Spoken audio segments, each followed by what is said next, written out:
I'm Bandit, and I'm an artist from South Central, and this is my story.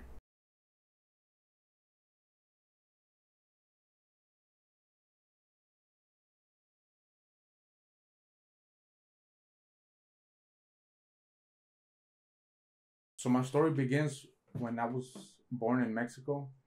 In about 1996, we ended up leaving, and then we moved to South Central, and it was a culture shock to leave a way of life that you were accustomed to into probably a really hostile environment at the time, especially in the mid 90s.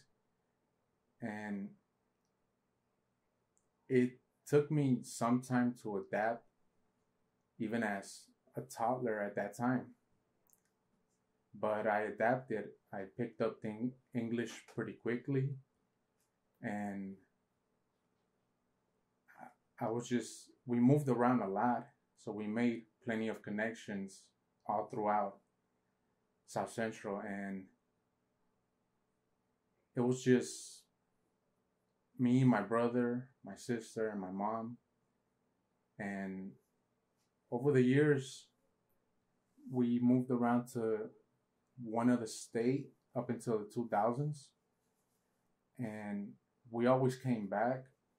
And throughout that whole 90s up to the 2000s, it was hectic, but we always like made it through. And once it was the 2000s, a lot of things started to change. Everybody was growing up. I was the youngest, and I spent a lot of time outside with friends. And I like I went to about four different elementaries, and that was only the cause of moving around. That wasn't because I was a bad child or anything like that. So I was able to socialize pretty easily instead of being closed off.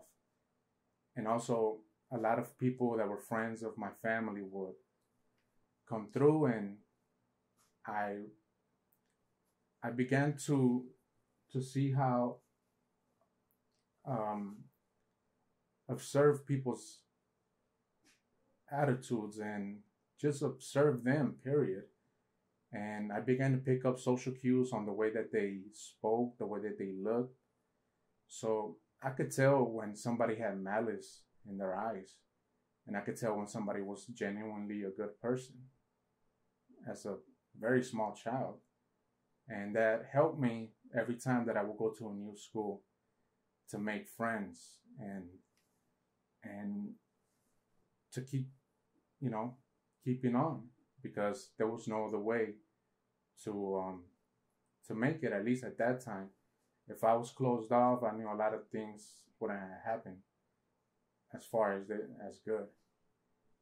And when the 2000s came, um, I my oldest nephew was born, so now I had a somebody that was at least a child, like, to hang out with, and almost like a little brother, and to show him things that I like. And within the time that I was growing and getting into things like music or video games or whatever, I will pass it on to him.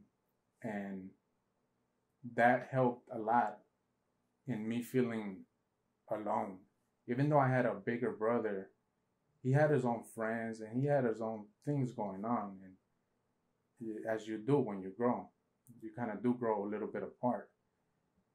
So then the 2000s roll around and we move again. By that time, I'm already finishing elementary and I'm going into middle school.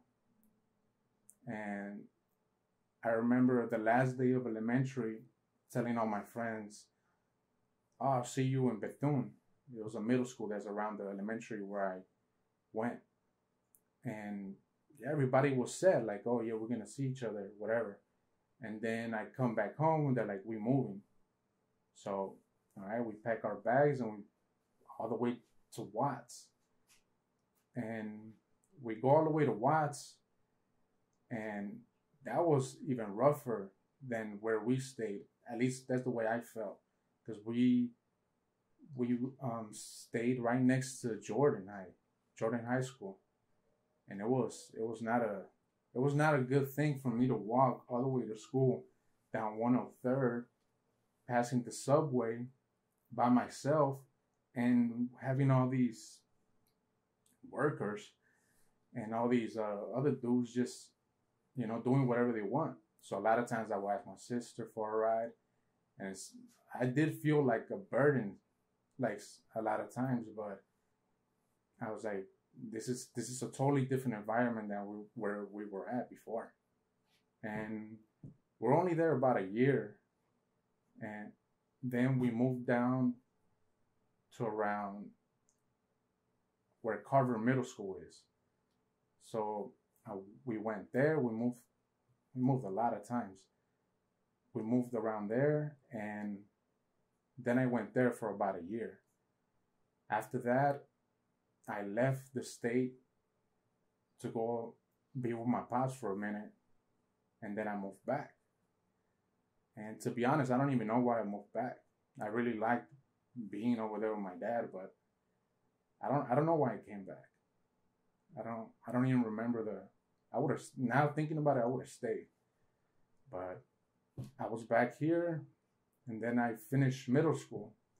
And I didn't finish with good grades or nothing like that. So things were just all around hectic. And I made a lot of friends in middle school then that some of them didn't even make it to high school. Some of them just straight got into the gang life. And that was my first-hand exposure of friends, even though I've had close people to me being in gangs and all that. But this was like people who I really socialized with completely just be one person 1 week or 1 month or one semester, and then the next one they're just totally different. And their whole vibe would change. And by the time we get to high school, some of them didn't even end up making it to high school. Some they just didn't care anymore by that time. And my first year in high school, I remember I was very excited, but a lot of things were against the first class in our school. It was a new school. It was Santee, and we had a lot of people from other schools shoved into this school. So it was the first class, freshmen, sophomores, and juniors. There was no senior class the first year. So the sophomores and the juniors were from, I don't know from what schools they were. Some from Jeff, Fremont, like far high schools, but all of a sudden they got put there. And it was a lot of gang activity, like it just blew up.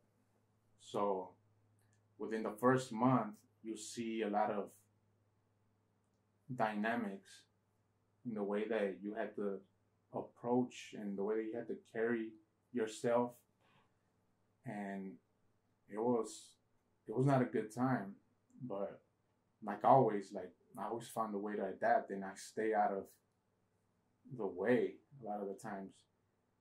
And it was just me and a group of friends, and all we like to do was just go out and write. And we weren't straight up like graffiti artists or any of that. We're just hitting up because we're bored.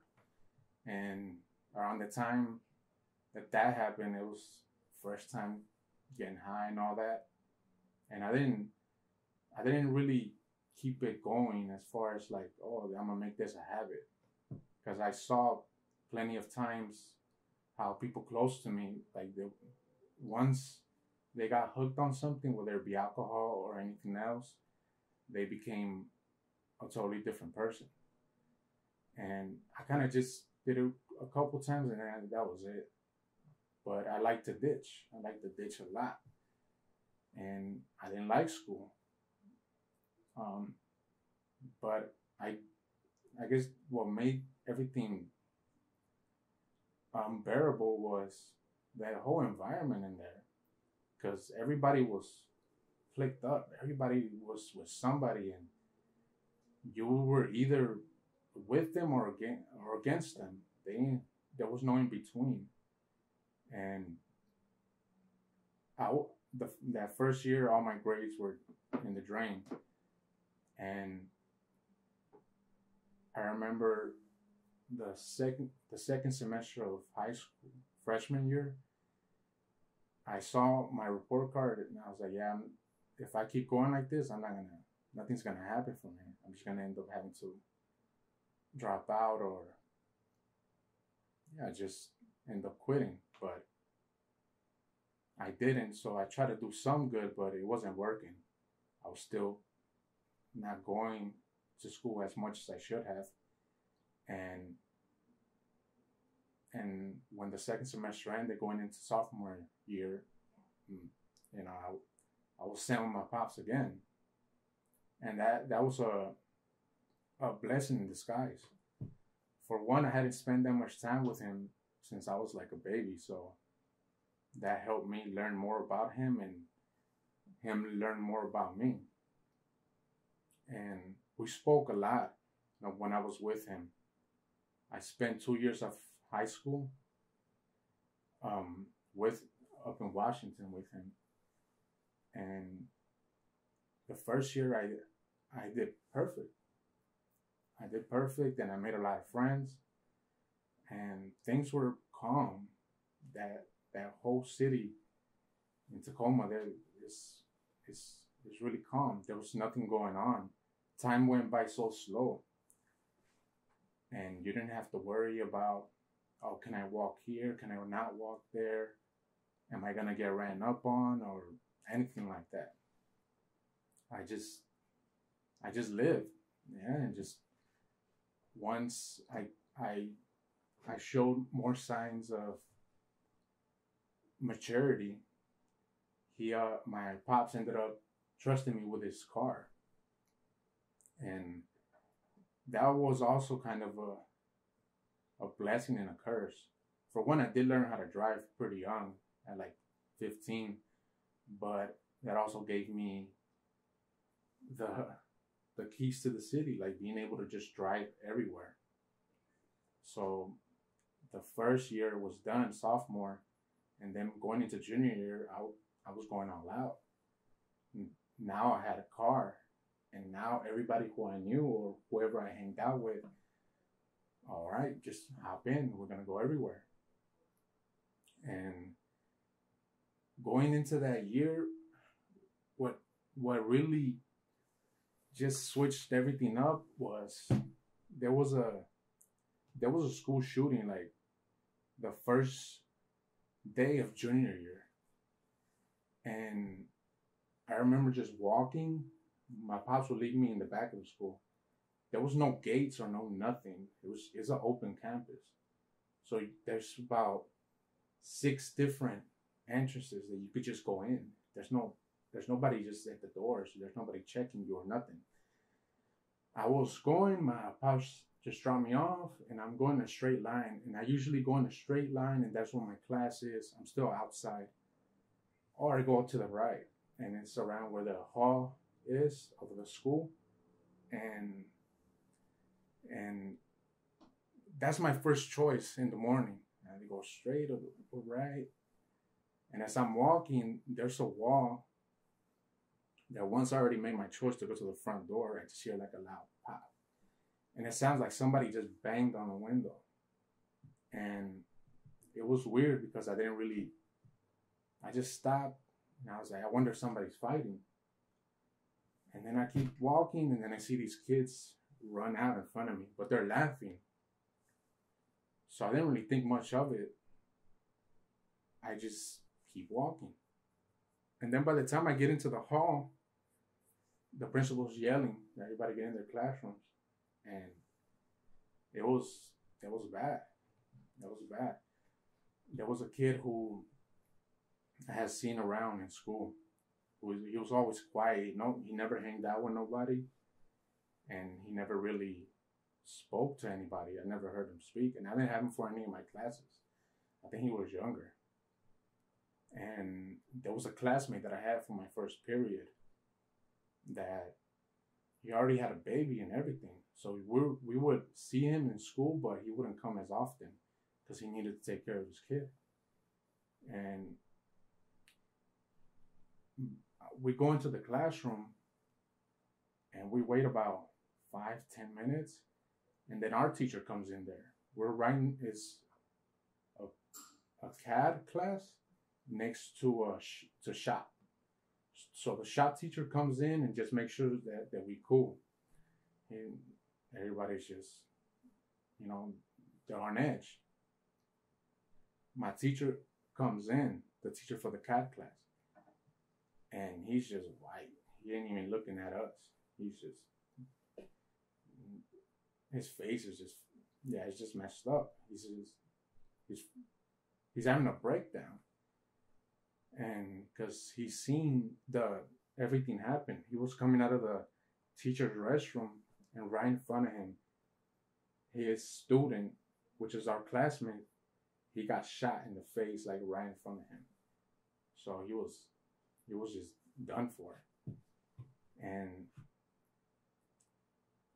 we didn't know what to do. So our teachers just, I don't even remember what happened to him. I don't think he even stayed in the classroom. But I can't remember. But we didn't see him a lot after that. It probably took a real bad toll on him, seeing that like face to face and not being able to do anything. And I think he even tried to help, but there was nothing you can do really. And then everything happened, like all of that. We went through the whole lockdown. They had to clear out each classroom, and the hallway where it was on the right, which I previously mentioned, that's where it happened. Like right when I heard what sounded like a crack at a window, that was a gunshot.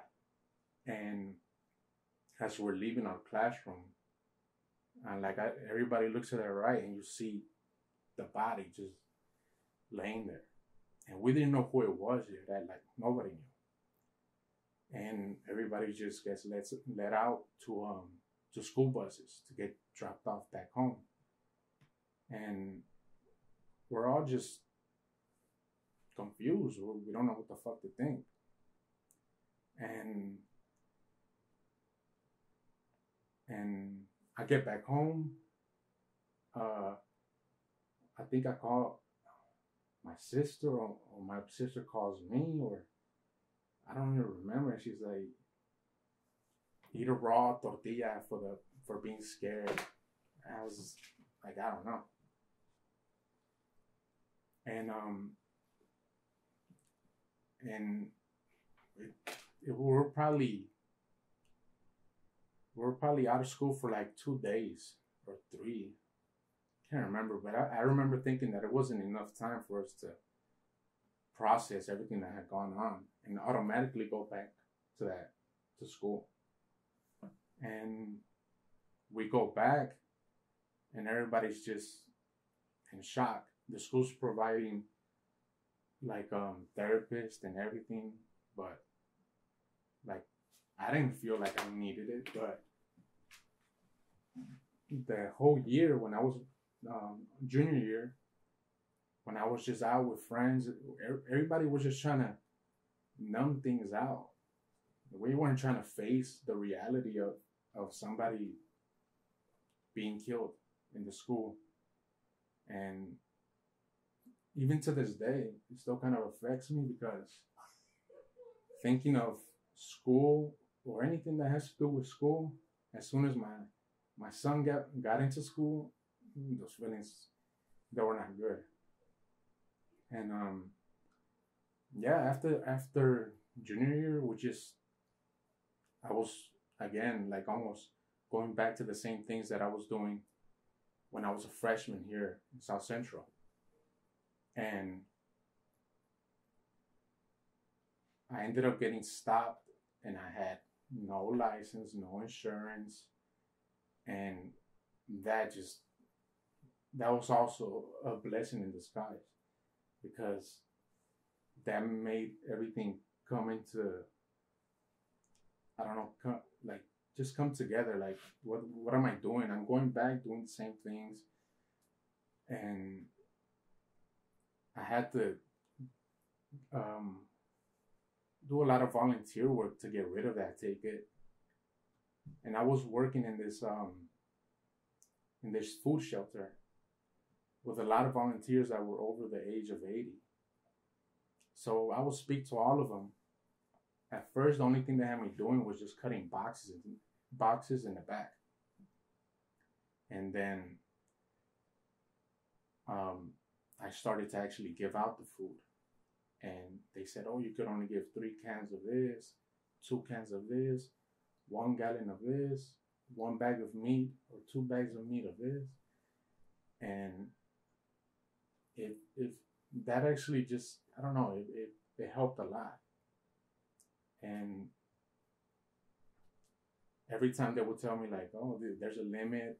If I see somebody with kids, I never mind no limit. I'll give them extra. Like this shouldn't even be a question. But that helped put a lot of things in perspective.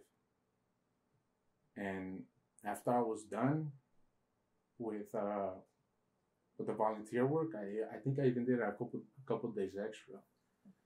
But I told everybody that I was leaving, all the people that were there, and they were like, okay. They were the only people that knew. Like, none of my friends from school knew that I was leaving, coming back to LA. But unless they had me on MySpace or whatever. But I came back, and in the last year of high school, everything changed. Like the same high school that was extremely hectic the first freshman year, by the time I came back for senior year, everything was different. Nobody was banging or doing any of that. Everybody was in their own world. Everybody had their own hobbies. Everything expanded.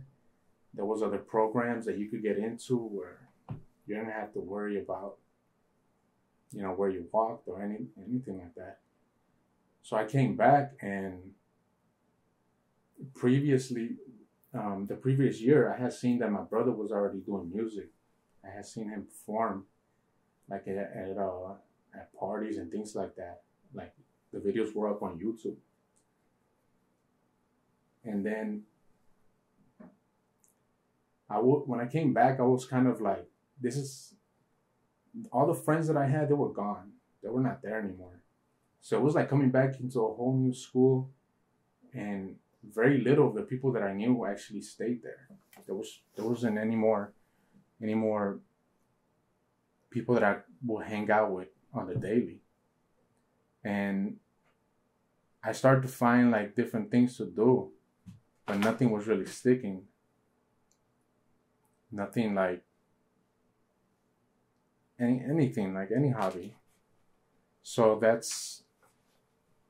I just started to just go out with friends on weekends during my last year of high school. And I don't know if my brother mentioned it or if I just started doing it myself, but I do remember in English class they told me to write a poem about anything. And they were like from the perspective of an object. And I wrote a poem about me being a pen. And it was just like, to me it wasn't a poem, it was a rhyme that I did. And I wrote it, and something about, once I'm used, then I get thrown in the trash. I can't remember exactly what I wrote, but I knew it sounded more like a rhyme than a poem. And once I did that, I was like, oh, this is pretty good. Like, I was already a fan of rap and hip hop, and just doing that small little 6 bars or so, I was hooked. And then every now and then, since I didn't have that much to do my last year, on my free time I would just write nonstop. I have a whole collection. That's probably the only thing that I've kept from school is a whole collection of rhymes. And I wouldn't freestyle, do none of that. That was never my vibe. I would just write a lot. Just write about feelings, emotions, things that have gone on, things that were happening present. And I think I just mentioned it to my brother. I was like, oh, so what's up with the dude that he's working with, the producer? And I just ended up picking a random beat and telling him like, hey man, like, are you down to record? So he was down, and I ended up having to just write a whole verse, which I hadn't done before. I had done lines here and there, and I did it. It took me about, I don't know, probably 2 days, and then I recorded the whole thing. And I try to go back and hit them up so I could finish it, and because I was telling friends that I was going out to parties with, like, yo, like I got this song that I recorded. I only got half, and I'm gonna finish the next half, and like then we'll be able to like hear it or play it at parties or whatever. And if that never materialized, the guy, I don't know what happened, and then that was the same dude that was recording my brother. So like things just didn't work out. And then I took about a year hiatus from music. And then I just started just going out a lot, going out to parties. School was done, so I didn't really have that hanging over me. And by that time, I got with a girl, and then spent a whole year just being in parties, experimenting with drugs and things like that, and just doing nothing basically. Just I don't know, just still not even feeling like you're out of the mentality of an adult. You're 18, but you still feel like you're not an adult.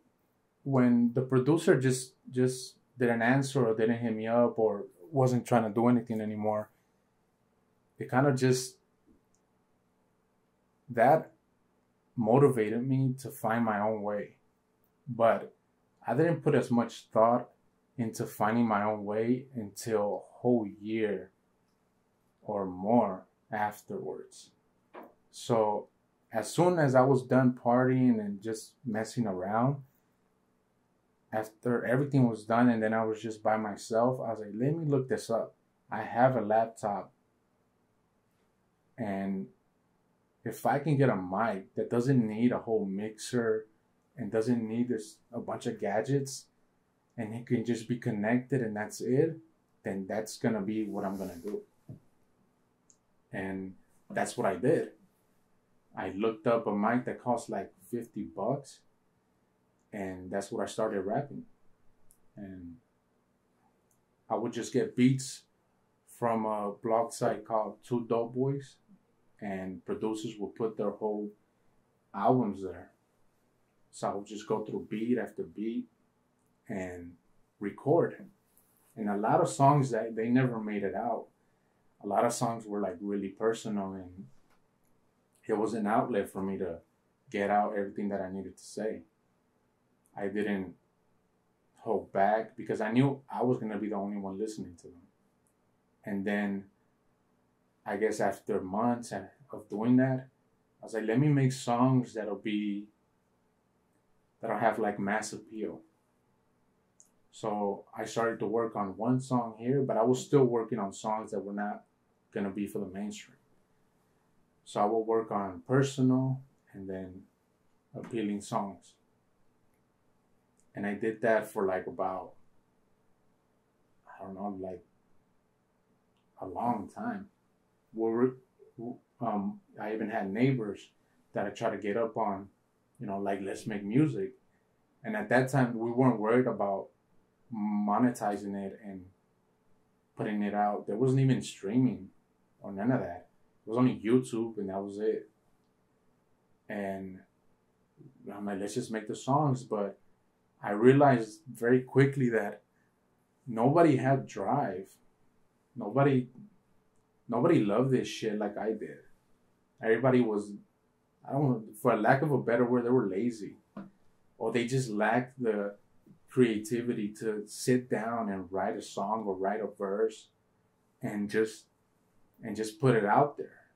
And I understand it's hard if your confidence is shot and you don't really, you don't really know yet who you are. Because I was there, of course. I've never always known who I am. But once I found who I am, it was very easy for me to put pen to paper and completely just flow it out. And I've never had writer's block. I've never dealt with any of that. It's always been very easy. And all the people who I was trying to record with, they were just not, I don't know, they were just not with it like me. And that's not a diss towards them, but it was just like, I don't know. I don't know what it was. I guess I was in a whole different,